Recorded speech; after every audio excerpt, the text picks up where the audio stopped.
Good morning to all students. आज हम मुद्रा बाजार, भारत में मुद्रा बाजार के दोष अथवा समस्या और भारत की मुद्रा बाजार को सुधारने के उपाय, इस पर हम चर्चा करेंगे, बात करेंगे। जैसा कि हम देखें कि मुद्रा बाजार, भारत का मुद्रा बाजार बड़ा व्यापक और महत्वपूर्ण बाजार है। दुनिया का तीसरे नंबर का बाजार माना जाता है और हमारे देश की अर्थव्यवस्था second largest economy in the world कहा जाता है। तो भारत में मुद्रा बाजार, जिस तरह से मुद्रा बाजार की परिभाषाओं को हमने देखा कि मुद्रा बाजार उन फर्मों एवं उन संस्थानों को दिया गया सामूहिक नाम है जो विभिन्न प्रकार की निकट मुद्रा में व्यवसाय करती है। मुद्रा बाजार एक ऐसी प्रक्रिया जिसमें अल्पकालीन कोषों का क्रय विक्रय किया जाता है और ये अल्पकालीन आर्थिक व्यवहारों का क्रय विक्रय करने के बावजूद इसमें अल्पकालीन प्रवृत्ति की मौद्रिक परिसंपत्तियों के क्रय विक्रय का एक केंद्र माना जाता है, जिसमें ऋण देने वाला और ऋण लेने वालों को अल्पकालीन आवश्यकताओं की पूरी पूर्तता की जाती है और ऋणदाता को तरलता अथवा नकदी का आदान प्रदान किया जाता है। मुद्रा बाजार की विशेषताएं हमने देखी। द्विशाखिता व्यवहारों में तेजी से गतिशीलता निर्माण करना, अत्यधिक सरलता लाना, संकुचित बाजार, जो भारतीय बाजार के एक विशेष आधार माना जाता है कि प्रतिभूतियों का संकुचित बाजार माना जाता है, जिससे साख नियंत्रण की खुले बाजार की क्रियाओं को सीमित किया जाता है। संगठित भाग के नियंत्रण का अभाव उसमें माना जाता है। युक्तिसंगत पहुँच है, वित्तीय बाजार का एक मुख्य अंग है। उपबाजारों का अपर्याप्त विकास है। तो कई सारी विशेषताएं मुद्रा बाजार में दिखाई देती है, लेकिन मुद्रा बाजार के दोष इस तरह से हम देखेंगे कि मुद्रा बाजार के भारत में मुद्रा बाजार के दोष निम्न प्रकार के हैं। जैसा कि पहला मुद्दा है संगठन एवं सहयोग का अभाव, जिसे lack of organisation and cooperation कहते हैं। भारतीय मुद्रा बाजार दो भागों में बांटा हुआ है, एक संगठित बाजार और दूसरा असंगठित बाजार। परंतु इन दोनों भागों में न संगठन है न सहयोग है। दोनों भागों में, संगठित बाजार में और असंगठित बाजार में, न सहयोग है न संगठन है। मुद्रा बाजार के उपबाजार भी आपस में प्रतियोगिता करते हुए पाए जाते हैं। द्वंद्व प्रतियोगिता आपस में उपबाजारों में दिखाई देती है। ऐसी स्थिति में किसी भी देश की अर्थव्यवस्था के लिए यह प्रतिस्पर्धा, गलाकाट प्रतिस्पर्धा उचित नहीं मानी जाती है। और भारत में हमने देखे कि भारत की मंडियाँ, भारत का हुंडी बाजार या रोखे बाजार, पूंजी बाजार अथवा मुद्रा बाजार, इन बाजारों में गलाकाट स्पर्धा बढ़ने के कारण आपसी व्यवहारों में कई प्रकार की इकोनॉमिक मिसएप्रोप्रिएशन बड़ी पैमाने में पाई जाती है और निवेशों को धोखाधड़ी होती है। तो इसमें देशी बैंकरों एवं महाजनों का बाहुल्य दिखाई देता है। हमारे देश में भारतीय मुद्रा बाजार में बैंकरों एवं महाजनों का बहुत बड़ा एक बाहुल्य दिखाई देता है। Multiplicity of indigenous bankers and mahajans.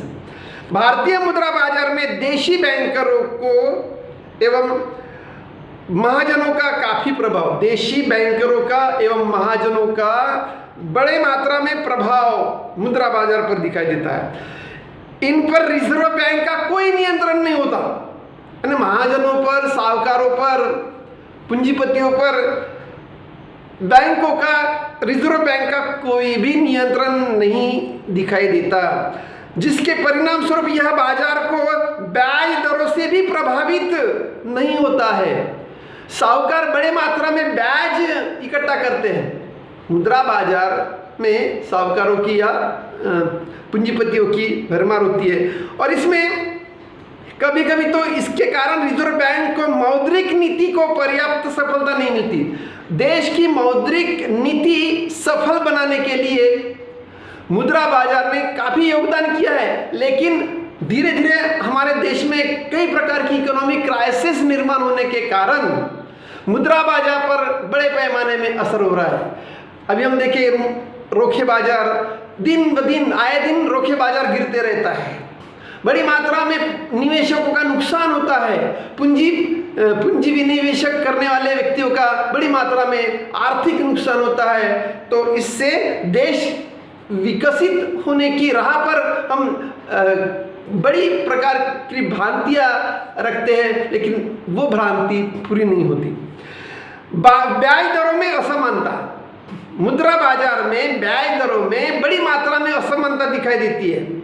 मुद्रा बाजार के असंगठित और संगठित क्षेत्रों के ब्याज दरों में बड़े मात्रा में अंतर दिखाई देता है। 20%, 30% ब्याज दरों पर विनिवेशक बड़ी मात्रा में लोगों को, सामान्य जनता को ब्याज पर मुद्रा बांटते हैं। ब्याज दरों में एक बड़ी मात्रा में अंतर है। संगठित क्षेत्रों में भी ब्याज दरों में अंतर रहता है। अलग अलग संस्थाओं के ऋण पर ब्याज की अलग अलग दरें प्रभावित होने के कारण मुद्रा बाजार में बड़ी मात्रा में कमी आई है। मुद्रा बाजार का नेक्स्ट इसमें शॉर्ट कमिंग कहते हैं। मुद्रा बाजार का मौसमी अभाव, सीजनल स्केर्सिटी ऑफ मनी, मुद्रा बाजार का मौसमी अभाव। भारतीय मुद्रा बाजार में अक्टूबर नवंबर से अप्रैल मई तक ऋणों के लेन देन की दृष्टि से व्यस्त काल मुद्रा बाजार का रहता है। इस काल में मुद्रा मांग बढ़ जाती है, तो परंतु पूर्ति में बड़ी मात्रा में वृद्धि नहीं होती। पूर्ति में वृद्धि बड़ी मात्रा में नहीं होती। इसका परिणाम स्वरूप यह है कि इस अवधि में ब्याज दर बड़ी मात्रा में बढ़ते जाते हैं। इस काल में मुद्रा की मांग में बड़ी मात्रा में वृद्धि कृषि आवश्यकताओं की पूर्ति के लिए की जाती है। भारत कृषि प्रधान देश है, और फसल उगाने के लिए, फसल बोने के लिए या फसल निर्माण करने के लिए बड़ी मात्रा में असंगठित काश्तकार लोग बड़ी मात्रा में साहूकारों से, बैंकों से ऋण लेते हैं। बड़ी मात्रा में ब्याज दरों पर ऋण लेने के कारण जब क्रॉपिंग पैटर्न, क्रॉप निकलता है या पीक उसको उत्पादन जब खेती से निकलता है तब दाम गिर जाते हैं, तो काश्तकारों को बड़ा नुकसान होता है।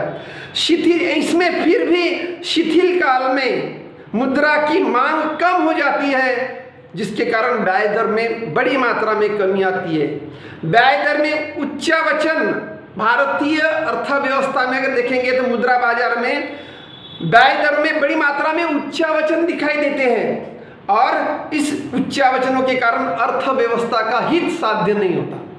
भारत सरकार अर्थव्यवस्था को वृद्धि और विकास के स्तर पर ले जाने के लिए निरंतर प्रयास करती रहती है, लेकिन भारत में कई प्रकार की विपत्तियां, नेचुरल कैलेमिटीज, इकोनॉमिक क्राइसिस, कई प्रकार की समस्याएं निश्चित मात्रा में दिखाई देने के कारण मुद्रा बाजार पर वो विपरीत परिणाम होने लगता है। तो मौसम के अनुसार भी भारत का मुद्रा बाजार बदलते रहता है। अखिल भारतीय मुद्रा बाजार का अभाव, भारत एक बड़ा भारतीय अर्थव्यवस्था बड़े पैमाने में विस्तारित हो चुकी है। 500 अरब डॉलर का विदेशी मुद्रा भारत में आ चुकी है। 500 अरब डॉलर की विदेशी मुद्रा भारत में आ चुकी है। इसके बावजूद भी भारत ने विकसित स्तरों पर उद्योग व्यापार व्यवसाय का बड़ी मात्रा में विकास होने के बावजूद भी भारतीय अर्थव्यवस्था निचले स्तर पर पाई जाती है। अभी वर्तमान स्थिति में कोविड-19 महामारी का दौर चालू है, तो भारत की अर्थव्यवस्था, भारत का जीडीपी, भारतीय अर्थव्यवस्था में जीडीपी -23.9 पर गया, -23.9% नीचे है। तो ये जो स्थिति है, यानी अभी भारत 24 फुट नीचे, जमीन के नीचे चली गई भारतीय अर्थव्यवस्था। मौद्रिक बाजार हमें ऊपरी से बहुत अच्छा दिखता है, लेकिन भारत में आर्थिक संकट इतना बड़ा आ चुका है कि वो जीरो लेवल पर, और जीरो से फिर 1 2 3 आगे प्लस में जब जाएगा, वो कितने साल भारतीय अर्थव्यवस्था को उभरने के लिए लगेंगे, इसका अनुमान नहीं बता सकते। भारतीय मुद्रा बाजार क्षेत्रवार अगर देखें तो उप बाजारों में बांटा गया है। रोखे बाजार, पूंजी बाजार, मुद्रा बाजार, सिक्योरिटी मार्केट, प्रतिभूति बाजार। अखिल भारतीय स्तर पर देखेंगे तो मुद्रा बाजार का अभाव है। अखिल भारतीय स्तर पर मुद्रा बाजार का अभाव, एक पर्टिकुलर प्लेस पर मुद्रा बाजार दिखाई देता नहीं। जैसे कि share market, stock, Bombay stock exchange है, नेशनल स्टॉक एक्सचेंज है, वैसा मुद्रा बाजार का जो प्लेस है पर्टिकुलर स्थान पर नहीं दिखाता। भारत में सभी, भारत एक ग्रामीण विलेज वाला देश है। 5,76,000 ग्रामीण ग्राम है, बसे हुए हैं, और 5,76,000 ग्रामों में जो 130 करोड़ लोग हमारे देश में जो रहते हैं, 130 करोड़ लोगों को विनिवेश करने के लिए हम लगातार प्रयास करते हैं। तो उसमें रोजगार की वृद्धि बड़ी मात्रा में, संगठित क्षेत्रों में रोजगार की वृद्धि बड़ी मात्रा में निर्माण करने के लिए लघु एवं कुटीर उद्योगों का विकास, ग्रामीण क्षेत्रों में बड़ी रोजगार की योजनाएं बड़ी मात्रा में निकालनी, शुरुआत करनी पड़ेगी। इसमें संगठित और असंगठित क्षेत्रों में भी, संगठित क्षेत्रों में भी बड़ा अभाव दिखाई देता है। आजकल औद्योगिकरण में जो सार्वजनिक कंपनियां थी, उसका निजीकरण होने लगा है, और निजीकरण के तहत देश का विकास करने के लिए बड़ी मात्रा में पूंजीपति आगे आ रहे हैं, और सरकार भी उसको एक सहकार्य कर रही है। तो पूंजीकरण का बड़ी मात्रा में फैलाव हो रहा है। इसमें असंगठित क्षेत्रों को मुद्रा का अभाव बड़ी मात्रा में दिखाई देता है। असंगठित क्षेत्रों में जो काश्तकार है, सामान्य कामगार है, जो सामान्य नागरिक है, जो रोजगार के लिए तरसता है, पूंजी प्राप्त करने के लिए उसको बड़ी मात्रा में उत्पादन, जो श्रम नहीं मिलता है, तो श्रम न मिलने के कारण, उत्पादन संस्थाओं में काम न मिलने के कारण उसके पास मुद्रा का अभाव दिखाई देता है। संगठित बिल बाजार का अभाव, हमारे देश में संगठित बिल बाजार का अभाव अनेक कारणों से भारत में बिल बाजार भी आज भी अविकसित है। जैसे कि अमेरिका में बिल बाजार का बहुत बड़ा फैलाव हो चुका है। सिक्योरिटीज मार्केट, प्रतिभूति बाजार बड़ी मात्रा में दिखाई देता है, जबकि बिल बाजार न केवल मुद्रा बाजार का एक प्रभावी अंग है, बल्कि इससे क्रेता, विक्रेता एवं बैंक तीनों को भी लाभ बड़ी मात्रा में होता है। तो इसमें क्रेताओं को लाभ होता है, लेकिन असंगठित बाजार में क्रेताओं को लाभ नहीं होता है। संगठित बाजार में कुछ कर्मचारी जब काम पर जाते हैं तो उसको रेगुलर तनख्वाह मिलती है, तो तनख्वाह में से वो कुछ न कुछ वो विनिवेश करते हैं, बचतें करते हैं, बड़ी मात्रा में भविष्यकालीन नीड को वो कई प्रकार की बचतें करके निश्चित उसका जो जीवन रहन सहन ऊंचा दिखाई देता है। संगठित क्षेत्रों में मुद्रा बाजार बड़ी मात्रा में सफल या फलदायी दिखाई देता है, लेकिन असंगठित क्षेत्रों में मुद्रा बाजार का अभाव या मुद्रा बाजार में काफी दोष दिखाई देते हैं। समाशोधन गृहों का अभाव, lack of clearing houses, Bharat में वैसा अगर देखें तो भारत में बड़ी संख्या बड़ी संख्या में समाशोधन गृह स्थापित होना चाहिए था, बड़ी मात्रा में समाशोधन गृह स्थापित होना चाहिए था। केवल स्टेट बैंक ऑफ इंडिया में ही समाशोधन गृह दिखाई देते हैं, दूसरी कमर्शियल बैंकों में बड़ी मात्रा में समाशोधन गृह नहीं दिखाई देते हैं। इसके कारण सामान्य लोगों को विनिवेश करने के लिए कई प्रकार की खामियां, कई प्रकार की समस्याओं का सामना करना पड़ता है। तो इसकी संख्या आवश्यकताओं से कम है। देश में अधिकांश समाशोधन गृह स्टेट बैंक ऑफ इंडिया में स्टेट बैंक ऑफ इंडिया द्वारा संचालित किए जाते हैं। इनकी कार्य प्रणाली में बड़ी मात्रा में दोष दिखाई देते हैं। आजकल मिस एप्रोप्रिएशन का दौर, बैंकिंग घोटाला, बड़ी मात्रा में बैंकिंग घोटालों का दौर, एनपीए का दौर दिखाई देता है। और सरकार ने एनपीए, सरकार के खजीना से ही बैंकों का एनपीए दूर करने के लिए केंद्र सरकार ने कई मात्रा में करोड़ रुपए की सहायता, 20 लाख करोड़ रुपए, अभी कोविड-19 में 20 लाख करोड़ रुपए सरकार ने पूंजी की मदद की। फिर भी देश की अर्थव्यवस्था काफी मात्रा में निचले स्तर पर है। इनकी कार्यप्रणाली में बड़ी मात्रा में दोष होने के कारण ग्राहकों को असुविधा प्राप्त होती है। इस प्रकार के ग्राहकों को असुविधा प्राप्त करने के लिए एक अविश्वसनीयता निर्माण होती है। मुद्रा बाजार में ग्राहकों की अविश्वसनीयता निर्माण होने के कारण मुद्रा बाजार बड़ी मात्रा में एक अपना स्टेटस ठीक से नहीं रख पाता। भारतीय मुद्रा बाजार में सुधार करने के लिए कुछ उपाय भी बतलाए हुए हैं। Measures to improve Indian money market. तो भारतीय मुद्रा बाजार में सुधार करने के लिए कुछ उपाय इस प्रकार के हैं। भारतीय मुद्रा बाजार देश की अर्थव्यवस्था का महत्वपूर्ण अंग माना जाता है और इस बाजार की कमियों को दूर करने के लिए सरकार द्वारा समय समय पर कई प्रकार के कदम उठाए गए हैं। जैसे कि 1935 में रिजर्व बैंक ऑफ इंडिया की स्थापना की गई। 1949 में इस बैंक का राष्ट्रीयकरण किया गया।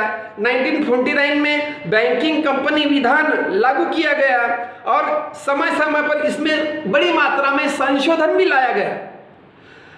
फिर स्टेट बैंक ऑफ इंडिया की स्थापना हुई, जो वाणिज्य बैंकों का राष्ट्रीयकरण मुद्रा बाजार में बड़ी मात्रा में किया गया और ये मुद्रा बाजार के बढ़ते हुए कदम दिखाई देते हैं। मौद्रिक प्रणाली में सुधार और विकास के लिए कई प्रकार की राय, कई प्रकार की समितियां बनाकर मौद्रिक बाजार को सुधारने के लिए कई प्रकार की राय सरकार ने इकट्ठा की, जिससे सुखमय समिति के रूप में जाना जाता है। इस समिति ने 1985 में एक सुझाव दिया था कि सुझाव पर एक विचार करने के लिए रिजर्व बैंक ने बागल नाम के व्यक्ति को बागल नाम के अध्यक्षता में एक कार्यकारी दल को गठित किया था, जिसमें 1987 में उन्होंने एक रिपोर्ट प्रस्तुत की थी रिजर्व बैंक सरकार को। इसके सुझाव के आधार पर मुद्रा बाजार में सुधार लाने के लिए कई प्रकार के उपाय सरकार ने किए। रिजर्व बैंक ऑफ इंडिया ने सार्वजनिक क्षेत्रों के बैंकों एवं अन्य बड़ी वित्तीय संस्थाओं के सहयोग से भारतीय बट्टा एवं वित्त गृह discount and finance house of India इसकी स्थापना की और 1988-89 में वाणिज्यिक पत्र तथा जमा प्रमाण पत्र प्रारंभ किए गए। ब्याज दरों के नियंत्रण को लचीलापन लाने के लिए बड़ी मात्रा में सरकार ने प्रयास किया। ब्याज दरों का निर्धारण मुद्रा की मांग और मुद्रा की पूर्ति, इसकी शक्तियों के द्वारा बड़ी मात्रा में सरकारी प्रतिभूतियों के बाजार में विस्तार किया गया। इसके कारण व्यक्तिगत साख का मूल्यांकन करने के हेतु नई साख मूल्यांकन एजेंसी भारतीय ओनिडा यानी व्यक्तिगत साख agency limited, Onida individual credit rating agency of India limited, इस प्रकार की को 1993 में प्रारंभ किया गया। इससे व्यापार के लिए साख की मांग करने वाली व्यक्तियों को साख मूल्यांकन का कार्य करने के लिए बड़ी आसान तरीके से फार्मूले मिल गए, आसान तरीके से उनको एक रीतियां मिल गई। वैसे तो देशों भारत में बैंकरों एवं महाजनों का प्रभुत्व आज भी वर्तमान स्थिति में दिखाई देता है, लेकिन क्षेत्रीय ग्रामीण बैंकों की स्थापना होने के कारण महाजनों का प्रभाव धीरे धीरे भारत में कमजोर होने लगा। क्योंकि आज सहकारी बैंक, कोऑपरेटिव बैंक देखते हैं, भू विकास बैंक, कई प्रकार की अन्य बैंक, कमर्शियल बैंक, राष्ट्रीयकृत बैंक या कई निजी बैंकों का भी हमारे देश में जो विलीनीकरण हुआ है, निजी बैंक अपनाई गई थी, उसके माध्यम से भी मुद्रा बाजार को बड़ी सहायता मिली और देश का विनिवेश बढ़ा।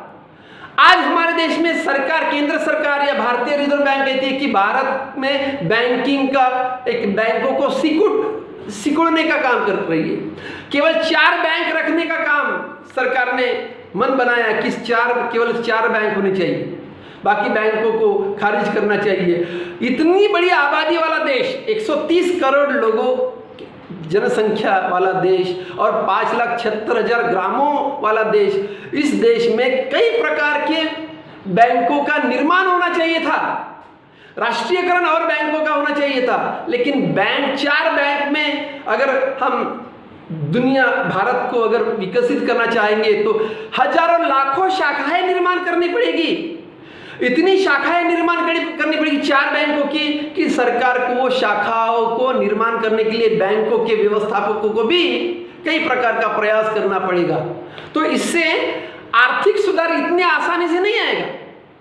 आर्थिक सुधार, भारत में आर्थिक सुधार लाने के लिए मुद्रा बाजार को, पूंजी बाजार को, रोखे बाजार को, सिक्योरिटीज मार्केट को स्ट्रांग करने के लिए अमेरिकन बाजार, चाइनीज बाजार, जापानीज बाजार की, अंतरराष्ट्रीय बाजार, मुद्रा बाजार की नीतियां अपनाने के लिए हमें अध्ययन करना पड़ेगा, उसका अनुकरण करना पड़ेगा। आज वैसे देखें तो भारत और चाइना के बीच में बड़ा टसल चल रहा है, वार जैसा एक माहौल चल रहा है। भारत 10% वस्तु चीन को बेचता है और चाइना 50% वस्तु भारत को देता है। और ये 50% वस्तु भारत को देने के बाद भी भारत की समस्याएं, फूड कई प्रकार की समस्याएं रिकवर नहीं हो रही क्योंकि आबादी ज़्यादा है।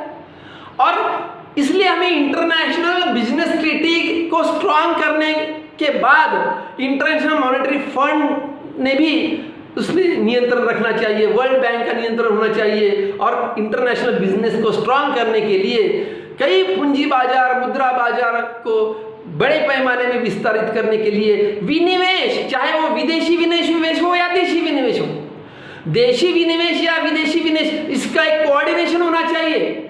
और विदेशी विनिवेश का बड़ी मात्रा में हमें संचालन करके देश में इंडस्ट्रियलाइजेशन बढ़ाकर हमारे देश में रोजगार निर्माण होगा तो विनिवेश, हमारा देशी विनिवेश निर्माण होगा। तो ऐसी बड़ी मात्रा में सुविधाएं निर्माण करने की व्यवस्था सरकार द्वारा होनी चाहिए। मुद्रा बाजार के सुझाव के लिए बड़ी मात्रा में उपयुक्त कदम हम देखेंगे तो उसमें मुद्रा बाजार के असंगठित क्षेत्रों पर नियंत्रण करने के लिए रिजर्व बैंक ने ठोस नीति निर्धारित करनी चाहिए।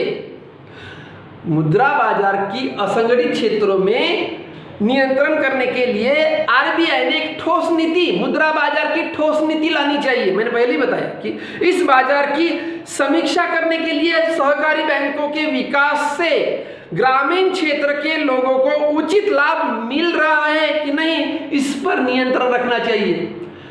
क्योंकि ग्रामीण एरिया में विनिवेश बढ़ाने के लिए कृषि मात्रा पर, कृषि क्षेत्रों पर सबसे ज्यादा बल देना चाहिए। अभी नई 3 विधेयक आए हैं, कृषि विधेयक, 3 प्रकार के विधेयक पार्लियामेंट में पारित किए हैं। लेकिन इस पर जो लोगों का विश्वास निर्माण करने के लिए एक कानून, ठोस कानून बनाकर विनिवेश, जो काश्तकारों को उचित मूल्य, मिनिमम जो समर्थन, मिनिमम प्राइस सपोर्ट मिलना चाहिए, वो मुद्रा बाजार का भी एक मुद्दा हो सकता है। क्योंकि उससे अगर विनिवेश ग्रामीण क्षेत्रों में और असंगठित क्षेत्रों से ज़्यादा भारत में आ सकता है, भारतीय बाजार में आ सकता है। लेकिन वो विश्वास निर्माण करने के लिए उत्पादन में, कृषि में वृद्धि अगर होगी तो बाजार ज़्यादा बड़े पैमाने में पनपेगा। इसमें हुंडियों में एकरूपता निर्माण करने के लिए प्रमापीकरण, वस्तु सेवाओं का प्रमापीकरण बड़ी मात्रा में होना चाहिए। और कई प्रकार के समाशोधन गृह, विकास समाशोधन गृह की संख्या में वृद्धि होनी चाहिए। आज केवल स्टेट बैंक ऑफ इंडिया में समाशोधन गृह की संख्या ज़्यादा मिलती है, लेकिन वो सीमित है। उसका लिमिटेशन, उसका क्राइटेरिया बढ़ाना चाहिए। बिल बाजार का विकास का कार्य बड़ी मात्रा में किया जाना चाहिए। वित्तीय बाजारों में आपसी सहयोग और संगठन मजबूत बना के मुद्रा बाजार को मजबूत करना चाहिए। धन हस्तांतरण की सुविधा में वृद्धि होनी चाहिए और आम लोगों को ध्यान में रखकर अधिक वो मात्रा बढ़ानी चाहिए। बैंक रहित क्षेत्रों में बैंक शाखाओं को बड़ी मात्रा में स्थापित करना चाहिए, क्योंकि ग्रामीण क्षेत्रों में कमर्शियल बैंकों की शाखाएं, हजारों लाखों शाखाएं निर्माण करने की आज जरूरत है। इससे ही मुद्रा बाजार बड़ी मात्रा में आगे बढ़ेगा और भारत का आर्थिक सामाजिक विकास, आर्थिक विकास होगा। लोगों को बैंकिंग की आदतें निर्माण करने के लिए डिजिटल बैंकिंग सरकार ने लाई है। डिजिटल बैंकिंग का विस्तारीकरण, आज बड़ी मात्रा में एटीएम फ्रॉड हो रहा है, जगह जगह डिजिटल ट्रांजैक्शन में खामी आ रही है। ये दूर करने के लिए मुद्रा बाजार बड़ी मात्रा में अगर सफल बनाने के लिए डिजिटलाइजेशन को स्ट्रेंथन करने के लिए नई तंत्र प्रणालियों का प्रयोग करके लोगों को शिक्षित करना चाहिए। अशिक्षित लोगों को उसका ऑपरेशन सिस्टम बढ़ाने का एक कष्ट सरकार ने उचित मात्रा में करने के कारण मुद्रा बाजार अधिक मात्रा में बढ़ सकता है। इतना कहकर मैं मेरा लेक्चर यहाँ समाप्त करता हूँ। Thank you.